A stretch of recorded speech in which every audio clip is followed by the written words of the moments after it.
നമസ്തേ. നന്നായി ചിന്തിച്ചാൽ വിസ്മയം തോന്നുന്ന ഒരു സംഗതിയുണ്ട് മറിയ വിചാരങ്ങളിൽ.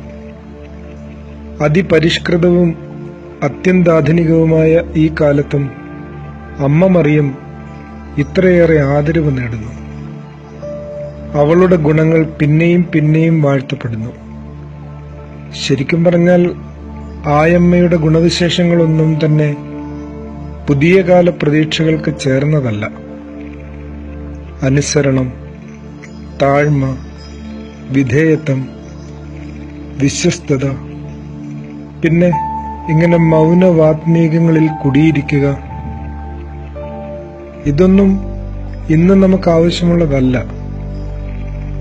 സെൽഫ് പ്രൊമോഷൻ എന്നൊക്കെ പറയുന്നത് IT കൊട്ടേഷൻ കൊടുത്ത് നടത്തുന്ന നമുക്കിടയിൽ നസറത്തിലെ ആ പാവപ്പെട്ട കന്യകയൊക്കെ കാലഹരണപ്പെട്ടു പോകേണ്ടതാണ്.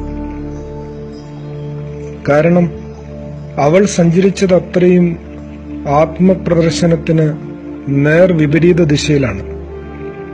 ആത്മത്യാഗത്തിന്റെ ബദൽ പാതയിലൂടെയാണ്. ഭാരതീയ തത്വവിചാരം ചൊല്ലിത്തരുന്ന 3 വാക്കുകളുണ്ട്. 1, അമാനിത്വം, അഭിമാനബോധത്തിന്റെ അഭാവം. 2, അദംഭിത്വം, അന്യരെ കാട്ടാനുള്ള നാട്യമില്ലായ്മ.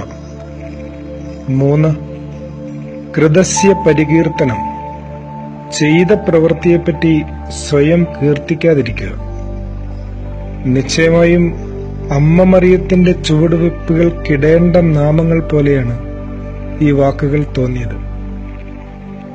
ദുരഭിമാനത്തിന്റെ ശണ്ഡകളും കപടനാട്യത്തിന്റെ ദുർഗന്ധവും ആത്മപ്രശംസയുടെ പരസ്യ പലകകളും നിറച്ചുവെച്ച് നമ്മുടെയൊക്കെ കുഞ്ഞുമക്കൾക്ക് മുമ്പിൽ നാം അടച്ചുവെക്കുന്ന ഒരു വഴിത്താരയുണ്ട് സുഹൃത്തെ. അമ്മ മറിയത്തിന്റെ വഴിയാണത്. ക്രിസ്തുവിനോടൊപ്പം മരണത്തോളം നടക്കുന്ന വഴിയാണത്. സഖാവ് ചെഗുവേര സിസ്റ്റർ ആൻമറിയയ്ക്ക് അയച്ച കത്തുകളിൽ ഒന്നിൽ ഇങ്ങനെ വായിക്കുന്നുണ്ട്: പ്രിയ ആൻമറിയ, ക്രിസ്തു ഇന്ന് ജീവിച്ചിരുന്നെങ്കിൽ ഏത് പക്ഷത്ത് നിൽക്കും എന്ന് ചിന്തിക്കുക. ആ പക്ഷത്ത് നിൽക്കുക.